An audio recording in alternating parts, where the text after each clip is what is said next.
कर शिरी ठेवा, आरती ओवाळी तो मनोभावे करुणी सेवा। जय जय श्री शनी देवा। सूर्यसुता शनी मूर्ती तुझी आगाध कीर्ती, एकमुखे काय वर्णू शेषान चले स्फूर्ती। जय जय श्री शनी देवा। परम पूज्य विश्व चैतन्य अंधारातून प्रकाशाकडे घेऊन जाणारे महान संत आणि माझे सद्गुरू चैतन्य त्यागेश्वर महाराजांना आपण वंदन करूया। या कलियुगाचा राजा आणि सत्याचा सागर सोरेसोत मी म्हणणार ना पाचावर धारण करणारा, असत्याचा नाश करणारा आणि सत्याचा विजय करणारा, दंडनीयांना दंड देणारा आणि आदरणीयांचा आदर करणारा असा धर्मप्रिय आणि शिवप्रिय आणि तुम्हा आम्हांचा आराध्य दैवत शनिदेव यांना आपण प्रथम दंडवत नमस्कार करूया।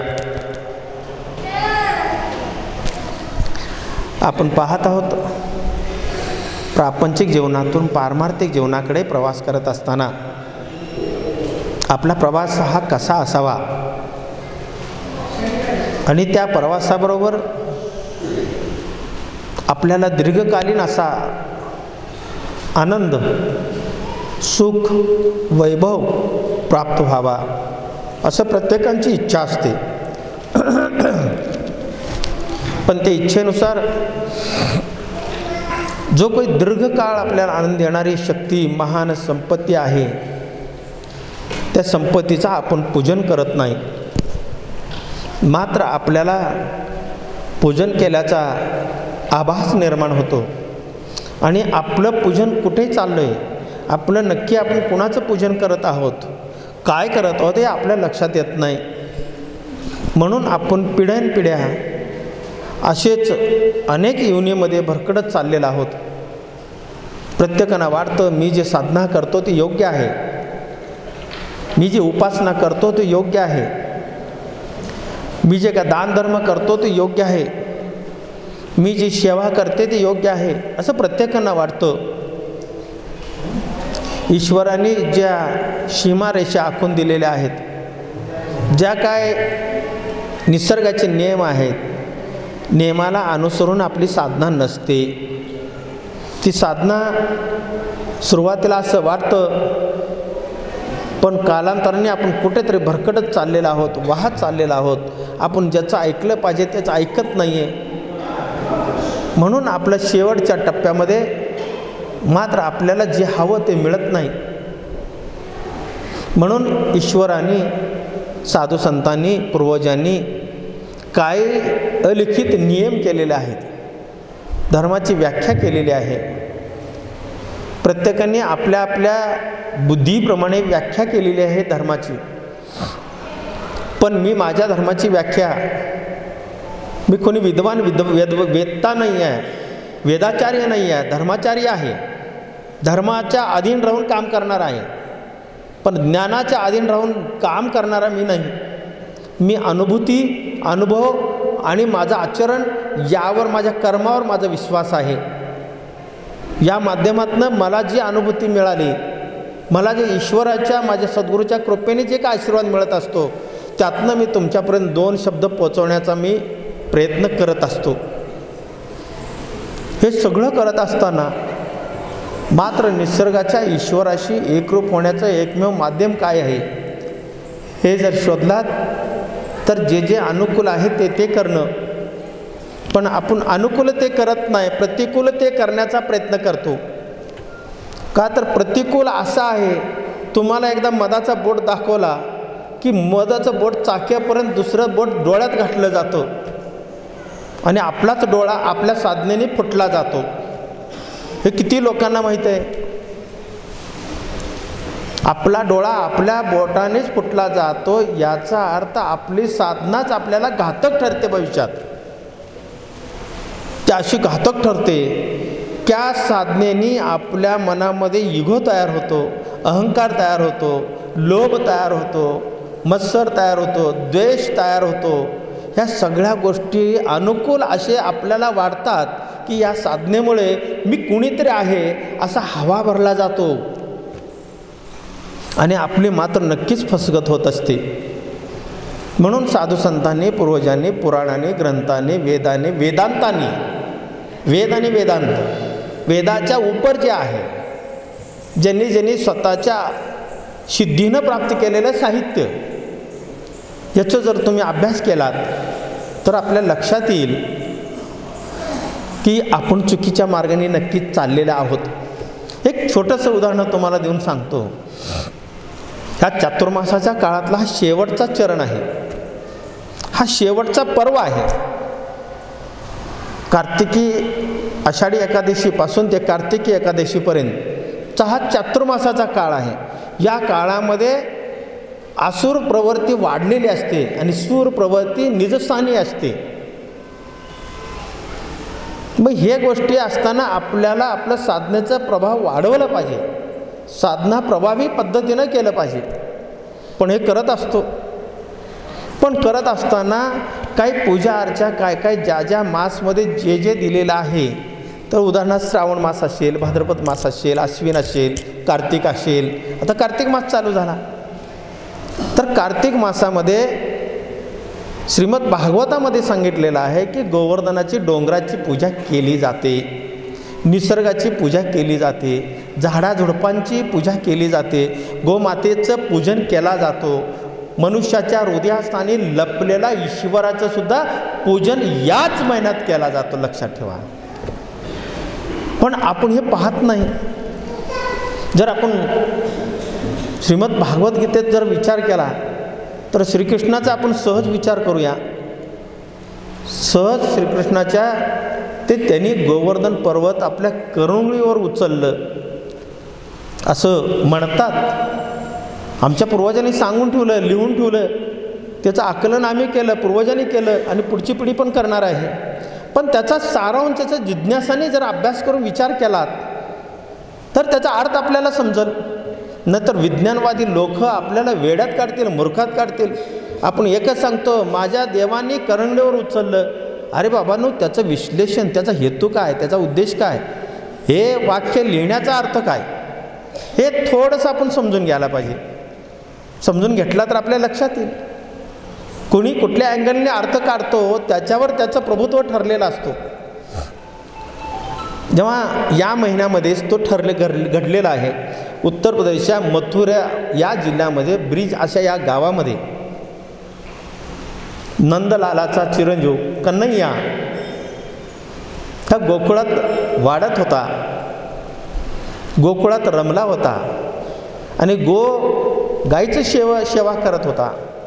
गायीचं सेवा करत असताना एकदा अचानकच असा एक त्यांच्या निदर्शनास आलं की नंदलाल व गावातील काय ज्येष्ठ मंडळी, हे सगळे मंडळी देवराज इंद्राची पूजा करण्यासाठी साधन सामग्री गोळा करत होते. सगळ्यांना ते सांगत होते की इंद्राची पूजा करायची, आपल्याला इंद्रदेव, देवांचा देव देवराज इंद्र यांचे पूजन करायचे आहे. तेव्हा कन्हैयांच्या नजरेस पडला, ही सगळी घटना त्यांच्या नजरेसमोर आली आणि त्यांनी विरोध केला आणि पिताश्रींना विचारला की हे काय करताय तुम्ही. ते म्हणाले की इंद्राजांची पूजा केली पाहिजे. इंद्रांची पूजा केल्याने की वायुदेव प्रसन्न होतात, जलदेव प्रसन्न होतात, हे सर्व देव त्याच्या अधीन आहेत इंद्राच्या, आणि त्यांना पूजा केल्यानंतर ते पूजा मान्य करून ते आपल्याला बरसतात आणि वर्षाच्या रूपाने बरसल्याने आपली जमिनीमध्ये पिकलं जातं आणि ते धनधान्य आपण ग्रहण करतो आणि गुरांचं, गोपालनाचं सुद्धा रक्षण करण्यासाठी गवताची गरज आहे आणि हे सगळं इंद्रदेव करतात. तेव्हा सगळं ऐकलं आणि कन्हैयाने सांगितलं, हे मला मान्य नाही आहे, हे मला मान्य नाही आहे. इंद्रदेवांनी जर हे करत असले तर मग हे गवत, पाणी, हे सगळं ह्या पृथ्वीने, ह्या निसर्गाने निर्माण केलेलं आहे. हे गोवर्धन पर्वतावरचं गवत आणि इंद्र कुठे, गोवर्धन पर्वत कुठे, आणि त्याच्यावरचं गवत कुठे, तो गाया खातात हे गवत, आणि ह्या खूप काही तफावत आहे असं त्यांना पटलं नाही. पटलं नसल्यामुळं त्यांनी अन्याने हे खूप काही विस्तारित आहे, हे खूप काही विस्तारित आहे. मला माझ्या 25 मिनिटामध्ये मला ॲडजस्टमेंट केलं पाहिजे सगळं, म्हणून मी तुम्हाला थोडक्यात सांगतो. तेव्हा त्यांना पटलं नाही आणि त्यांनी गोपूजन हे आपलं इंद्राचे पूजन करायला दिलं नाही. इंद्राचं पूजन न करायला दिल्यामुळं त्यांनी त्या पर्वताचे पूजन केला. तो पर्वताचे पूजन काय केला की पर्वतच आम्हाला गवत देते, पर्वतच ह्या वायूला अडवते, ह्या आभाळाला अडवते, आणि वायू काय करते, पृथ्वीवरचं पाण्याचं बाष्पीभवन करून वर घेऊन जाते, आणि डोंगराच्या ह्या आडल्यामुळं, वायू आडल्यामुळं आणि ते पाऊस पडतो, आणि पाऊस पडल्यामुळं वृक्ष वाढला पाहिजे, हे लोकांची जे काय झाडं झुडपं आहेत त्यांचं संवर्धन झालं पाहिजे. संवर्धन, ह्या संवर्धन झाल्याने गवत आपल्याला वाढेल आणि डोंगरातलं गवळ आपल्या गायींना मिळेल, आणि हे झाडाचे फळावर सगळ्या मनुष्य प्राण्यांना मिळेल, आणि याच्यामुळं पाऊस पडेल. इंद्रामुळं पाऊस पडत नाही असं त्यांचं म्हणणं. सगळं बंद पाडलं त्यांनी पूजन, आणि बंद पाडल्यानंतर इंद्रदेवाला राग आला, आणि इंद्रदेवाने वायुदेवाला सांगितलं आणि जलदेवाला सांगितलं, अतिवृष्टी होऊ द्या, मुसळधार वृष्टी होऊ द्या, सगळं बुडू द्या, हाहाकार माजू द्या, असं इंद्रदेवाने आदेश दिलं. आदेश दिल्यानंतर काही क्षणामध्ये पावसाला सुरुवात झाली. वारं वेडं वाकडं वारं वाहत होतं. सगळे गाया जिकडं तिकडं सैरावेरा पळायला लागले. सगळे मनुष्य प्राणी सगळे तिकडे इकडं आपल्या बचत संरक्षण करण्यासाठी स्वतःचं हे जिकडं तिकडं पळायला लागले. खूप पाऊस झाला, खूप पाऊस. मग लोकांच्या घरामध्ये पाणी शिरलं, सैरावेरा पळायला लागले. नदी नाले ओढे सगळे भरून तुडूंब भरायला लागले. त्या धोक्याच्याही वर पातळी गेली, आणि गेल्यानंतर लोक जीव वाचवण्यासाठी कन्हैयाकडे गेले. कन्हैयाकडे गेले. केवळ तुमचं इंद्रांचं पूजन न केल्यामुळं इंद्रांना मन दुखवलं गेलं, आणि इंद्रांनी जलदेवांना आदेश दिला, वायुदेवांना आदेश दिला, आणि एवढा मोठा वर्षा झाला, आणि आमचं रक्षण कोण करणार असा प्रश्न पडल्यानंतर कन्हैयाने काय एका क्षणामध्ये आपल्या अंगुठीवर, आपल्या करंगळीवर डोंगराला उचललं, आणि डोंगराला करंगळीवर 7 दिवस ठेवलं. 7 दिवस सतत पाऊस पडत होतं, आणि त्याच्या आश्रयामध्ये सर्व गोपालन, सर्व गाया, जीव प्राणी, मनुष्य प्राणी हे सगळं त्या ठिकाणी विसाव्याला होते. आणि त्या विसाव्यातनं शेवटी इंद्राला हारावं लागलं. इंद्र हारला, आणि इंद्र हारल्यानंतर त्यांनी तो पाऊस थांबवला, वायू थांबवला, पूर्वत स्थिती निर्माण झाली, आणि निर्माण झाल्यानंतर जो तो आपल्या आपल्या घरी गेले. इथंपर्यंत कहाणी तुम्हाला माहीत असेल. पुढची कहाणी मी सांगतो. आपण साधना करत असतो. आपण इंद्रदेव हा मनाचा कारक आहे. इंद्रदेव हा मन आहे. गोवर्धन, गो म्हणजे गाय, वर्धन म्हणजे ज्ञान, वर्धन म्हणजे ज्ञान, गो म्हणजे गाय माता, वर्धन ज्यांनी मनाच्या पलीकडे जाऊन, इंद्राच्या पलीकडे जाऊन, ज्यांनी इंद्राचा आदेश डावलून, ज्यांनी निसर्गाचं संवर्धन केलं, ज्यांनी किती जरी संकट मनुष्यावर आले, कितीतरी त्रास झाला, तरी कृष्णाने सगळ्यांचे प्राण वाचवले. तसा कृष्ण तुमच्या हृदयात आहे, इंद्र तुमच्या हृदयात आहे, सगळं काही तुमच्याकडे आहे. गोपालन, गाया, म्हशी, गुरं, ढोरं, मनुष्य प्राणी सगळं तुमच्या हृदयस्थानी आहे. हे याचं विश्लेषण मी तुम्हाला एका 2 मिनिटात सांगतो. इंद्रदेव म्हणजे तुमचं मन. साधना करतो आपण, मनापर्यंतच पोचतो, मनाच्या पुढे जाऊ शकत नाही. मन तुम्हाला लगेच भडकावतं. ते मन सांगतं माझीच पूजा करा, मीच जगामध्ये मोठा आहे, मीच विश्वामध्ये मोठा आहे, मीच काय देऊ शकतो. हे तुम्हाला मन तिथं ब्रेक लावतो. साधनेला ब्रेक लावतो. आणि जेव्हा साधनेला छेदून तुम्ही हृदयापर्यंत जाता, तिथं मात्र ज्ञान बसलेलं आहे, आणि तोच ब्रह्मज्ञान तुम्हाला विशाल काय असा पृथ्वीवर तुम्हाला विशाल काय बनवू शकतो. लक्षात ठेवा. पण योग्य असा कन्हैयासारखा सद्गुरू जीवनामध्ये भेटलं पाहिजे. कन्हैया त्या प्रजेना एक सद्गुरू म्हणून भेटला. इंद्रदेव हा मन आहे, त्याचीच पूजा तो करून घेत होता. पुढे संवर्धन करण्याची ब्रह्मदेवासारखं ब्रह्मज्ञान प्राप्त करण्याच्या माध्यमातून तो अडथळा होता. तो अडथळा एक सद्गुरूच्या माध्यमातून कन्हैयांनी प्रजेवरचा दूर केला. आणि निसर्गाचे पूजन म्हणजे आपल्या सर्वांगाने प्रगती. निसर्गाचं पूजन म्हणजे आपल्या सर्वांगाने प्रगती. जे खरं आहे जे खोटं आहे तपासण्याचं ज्ञान आपल्याकडे असणं म्हणजे त्याला म्हणतात ब्रह्मज्ञान.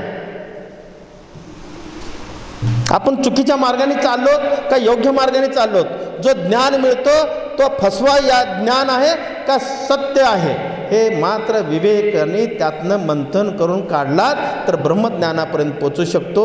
हे गोवर्धन म्हणजे ब्रह्मज्ञान आहे. एक कन्हैया म्हणजे सद्गुरू आहे.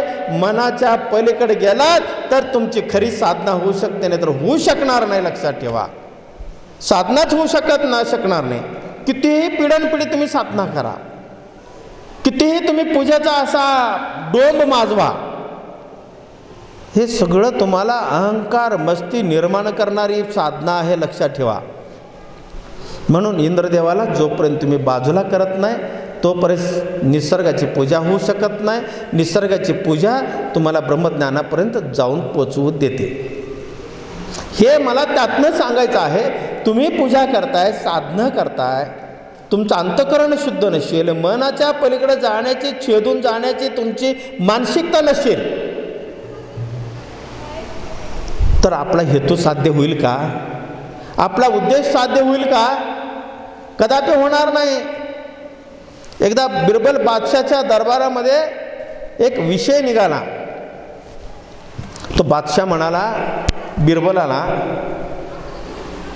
अष्टप्रधानापैकी एक प्रधान होते, त्यांनी सांगितलं की ही सगळ्या सृष्टीचा मी सम्राट आहे, सर्वांचा सम्राट आहे, पण मन माझं शांत नाही आहे. माझं मन शांत नाही आहे. बिरबला याच्यासाठी काय केलं पाहिजे? मग आता प्रत्येकजण हाकीम यायचे, तेव्हा पूर्वी डॉक्टरांना हाकीम म्हणायचे. हे वेगळे वेगळे औषध सांगायचे, हे सगळे गुणकारी औषध सांगायचे. सगळे झाडपालाचे औषध पूर्वी होते. सगळे झाडपालाचं औषध सगळं त्यांना ठेसून ठेसून ठेसून खलबतामध्ये करून करून त्यांना द्यायचं. नुसतंच औषध खाऊन त्याच्या शरीरामध्ये अनेक विकार वाढले, खूप विकार वाढले. खूप विकार वाढल्यानंतर शेवटी यातनं मार्ग फक्त काढणारा असेल तर तो बिरबल काढू शकतो. म्हणून बिरबलाने त्यांनी सांगितलं की माझ्या मनाची शांती केलास तर तुला मी खूप मोठे मोहरे देईन, खूप मोठे तुला इनाम देईन. तर बिरबलाने होकार दिला बादशाहला आणि त्यांनी सांगितलं, महाराज म्हणजे झाडपाला जे कुठून कुठून खाताय तुम्ही, ह्याच्यापेक्षा सर्व झाडपाला खाणारा एकमेव पशु असेल तो म्हणजे बकरी. ती म्हणजे बकरी. बकरी कुठलेही पाला ठेवत नाही, कुठेही तुम्ही सोडा, सगळी पाला खाते आणि त्या पाल्यातनं तो दूध तयार होतो. आणि दूध हा आयुर्वेद आहे आणि दूध तुम्ही प्या, जेणेकरून तुमचं मन शांत होईल आणि तुमचे सगळे विचाराचं निवारण होईल. ठीक आहे. त्यांनी बकरं आणलं, एक बकरी आणली. त्या बकरीसाठी 10 माणसं नेमले रक्षणासाठी, भालेवाले, भालेदार, बाण घेऊन फिरणारे, आणि त्याच्या राखणीसाठी आणखी 10 माता भगिनी किंवा त्याच्या सेवेसाठी 20 माणसं असं नेमले त्यांनी. बकरीला सकाळी सोडायचं, बकरी जाईल तिकडं जायचं, बकरी जिथं खाते तिथंच थांबायचं, फक्त बकरीचं राखण करायचं आणि संध्याकाळ झाले की बकरीचं दूध काढायचं आणि बादशाला आपण दूध द्यायचं. असं नित्य नियम चालू झालं. पण प्रश्न असा पडला, जिथं झाडं त्या बादशाचे प्रिय झाडं होते, प्रिय, त्या झाडाचा तो पाला खायला लागला. बकरं बघा तुम्ही सोडलात ना, किती पोट भरलं, त्याला चाला येत नाही. बकऱ्याचं बघितलं का, बकऱ्याचं तर चाला येत नाही, तरी ती अशी चालल, पण ती शेंडा उडवतच राहील. प्रत्येक झाडाचा शेंडा उडवतच राहतो. कुठलंही झाड ते ठेवत नाही, पोट भरलं म्हणून 10 मिनिटं थांबत नाही. बांधल तेवढाच वेळ ते असते, नाही बांधत 24 तास सोडला तरी रातभर खात बसल ती, रातभर खाईल. त्याला चाला नाही आलं तरी ते वडून वडून खाईल. एकदा 8 दिवसांनी बिरबल बादशाह दोघंही फिरत होते. फिरत असताना त्याने पाहिलं जे प्रिय झाडं होते, बादशाला जे आवडते झाडं होते, ते झाडं दिसणार, सगळे झेंड्या त्याचे शेंडे सगळं खाल्लेले बकऱ्याने. मग ते दरबारामध्ये त्या लोकांना बोलवलं, सगळ्या लोकांना, आणि शिक्षा फरमानावर होता. मग त्या सगळ्या लोकांची बाजू घेऊन बिरबलाने सांगितलं, तुमच्या आदेशाचं यांनी पालन केलं, तुमच्यापेक्षा आमच्यापेक्षा बकरी प्रिय तुम्हाला. कोण प्रिय होता? बकरी प्रिय होता. बकऱ्याने शेंड उडवलं. मग त्यांनी सांगितलं की बकरी ही शेंड न उडवण्यासारखं काय करता येतं का, की जेणेकरून बकऱ्याने दूध पण द्यावं आणि शेंडे पण उडवता कामा नये. मग त्यातनं मार्ग बिरबल म्हणाला माझ्याकडे आहे. मग बिरबलांनी मार्ग काढला. त्यांनी पण उचलला. बघा खूप मार्मिक आहे, तुम्हाला स्पर्श करून जाईल, तुमच्या हृदयाला, तुमच्या लक्षात येईल की नक्की काय मला सांगायचं आहे. तर बिरबलाने एकट्याने ते सांगितलं 20 जणांची गरज नाही, हे बकरं फक्त माझ्या ताब्यात द्या. बिरबलाच्या ताब्यात बकरी दिली. बिरबलाने एक निरगुडीचा फोक काढला, एक लांबडं फोक काढला, ओला फोक असतो ना, फोक ज्याला आपण म्हणतो, अंगठ्या एवढं जाड फोक काढला, बकऱ्याला सोडला. बकरी झाडाला तोंड लावले की फटका द्यायचा, झाडाला शेंडीला तोंड लावले त्याच्या बरगड्यात शेकून टाकायचा, नुसत्याच बरगड्यात शेकायचा. 1 दिवस झालं, 2 दिवस झालं, 3 दिवस झालं, 4थ्या रोजी बकरी खायचंच बंद केली. बकरी खायचंच बंद केली. तिचे हाडकं निघाले, दूध कमी द्यायला लागले. बादशाह म्हणाला दूध कमी द्यायला लागले. शेवटी 7व्या दिवशी त्या बकरीला गार्डनमध्ये सोडलं. गार्डनमध्ये सोडल्यावर बकरी एकही शेंड्याला तोंड लावत नव्हती, फक्त कुणाकडे बघत होती? बिरबलाकडे बघत होती. बिरबलाच्या हातातल्या छडीकडे बघत होती. कोणाकडे बघत होती ती? त्या दांडक्याकडे. ते छडीचे फोक आहे ना, फोक, त्या फोकाकडे बघत उभं राहिली. ही काहीच खायचं नाही. मग राजाला बोलवलं. राजाला बोलून तिथं गार्डनमध्ये त्याला सोडलं. राजाजवळ बकरीला सोडलं. पूर्वी राजाजवळ बकरीला सोडल्यानंतर राजाला सोडून ही बकरी शेंड्याकडे जायची, पण आता मात्र शेंड्याकडे घेऊन गेलं तरी ती बकरी राजाकडे यायची. राजा म्हणजे तुमचं हृदय, तुमचं मन, तुमचं ब्रह्मज्ञान, तुमचं दैवत. बकरी म्हणजे तुमचं मन. तुमचं मन कितीही साधना करा, बकरी तुमच्या ब्रह्मज्ञानापर्यंत जाऊ देत नाही. तुम्हाला तिथंच अडकावून ठेवते आणि नाही त्या गोष्टीचं शेंडा उडवायला लावते तुम्हाला. शेंडा उडवलं की आयुष्यभर आपण खुंटले जातो, तिथेच रमले जातो. हा खरा ज्ञान नाही, म्हणून खरी साधना होऊ शकत नाही. लक्षात ठेवा, ही खरी साधनाच होऊ शकत नाही. पण दांडकं देणारा, फोकाने ठोकणारा, जीवनामध्ये तुमच्या विचाराची, दुर्गुणाची, व्याभिचाराची, वाईट गुणाची छाटणी करणारा तुमच्या जीवनामध्ये एखादा सद्गुरू मिळाला ना, तर नक्कीच तुमची सुधारणा झाल्याशिवाय राहणार नाही. लक्षात ठेवा. पण ते सद्गुरू स्वीकारण्याची मानसिकता तुमची पण पाहिजे. तुमची सद्गुरू स्वीकारण्याची सता कन्हैयासारखा सद्गुरू मिळाला पाहिजे. इंद्र मनासारखा इंद्र नको, कन्हैयासारखा, ज्या निसर्गाचं संवर्धन केलं त्यांनी, ज्या डोंगराचं पूजन केलं, करुणीवर त्यांनी उभं केलं, याचा अर्थ करुणीवर उभं केलं नाही असं माझं वैयक्तिक मत आहे. ग्रंथ काय सांगतं, याच्यापेक्षा आपण काय अभ्यास करतो, यावर काय सगळं काय अवलंबून आहे. तुम्ही मनाचं छेदन करून ज्या हृदयस्थानी जाताय, तिथं तुम्ही स्थिर होताय. साधनेमध्ये तिथं स्थिर होता. ती इच्छाशक्तीच तुम्हाला विश्वावर राज्य करायची ताकद तुम्हाला देऊ शकते. लक्षात ठेवा, विश्वावर राज्य करण्याचं ताकद आहे तुमचं मन देऊ शकतं. एखादा वेडा, झपाटलेला धर्मवेडा असेल, सामाजिक कार्याला वेडा असेल, त्याला समाज सगळा वेडा म्हणतो. पण त्यांची क्रांती केली की त्या क्रांतीला सगळे सलाम करतात. लक्षात ठेवा, सगळे सलाम करतात. काय करतात? ते हृदयस्थानी पोचलेला असतो. तो कुणाचा विचार करत नाही, तो ब्रह्मज्ञान प्राप्त केलेला असतो आणि त्या ब्रह्मज्ञानाच्या ताकदीवर एक नवीन काहीतरी निर्माण करत असतो. मग आपण सुद्धा त्यापैकीच एक आहात. म्हणून ह्या इंद्रदेवाला छेदन करा, तुमच्या हृदयस्थानी असलेल्या ब्रह्मज्ञानापर्यंत पोचा. ब्रह्मज्ञानापर्यंत पोचण्याचं तुमच्याकडे तेवढी हिंमत नसेल तर एखाद्या जीवनामध्ये करण्यासारखा सद्गुरू प्राप्त करा.